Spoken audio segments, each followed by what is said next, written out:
Welcome to Pindar Poetry. We hope you learned something new. You start by gathering the essentials, the tracking number and any delivery window the sender gave you. Enter the number exactly. Once done, choose website, app, or phone depending on convenience. Use the postal reference or PIN if available to access secure details. If you have multiple packages, label them mentally or in a note so you don't confuse numbers. This first step avoids delays and ensures you're querying the right shipment rather than general Canada post listings. Next, you perform the detailed search and interpret events. Enter the code without spaces, then scan the timeline for location stamps and status changes. If it says in transit, follow the next transit point to estimate arrival. Out for delivery typically means same-day arrival.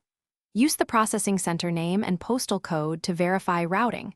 Once done, note any exceptions like customs or delays. If you need proof, also download or screenshot the event history for reference. Finally, you confirm delivery or arrange next steps. If delivered, check photos or signature details.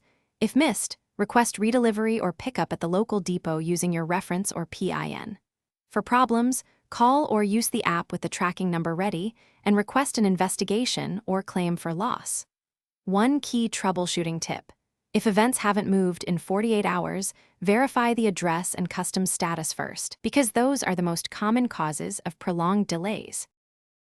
Thanks for watching. Consider subscribing if we helped you.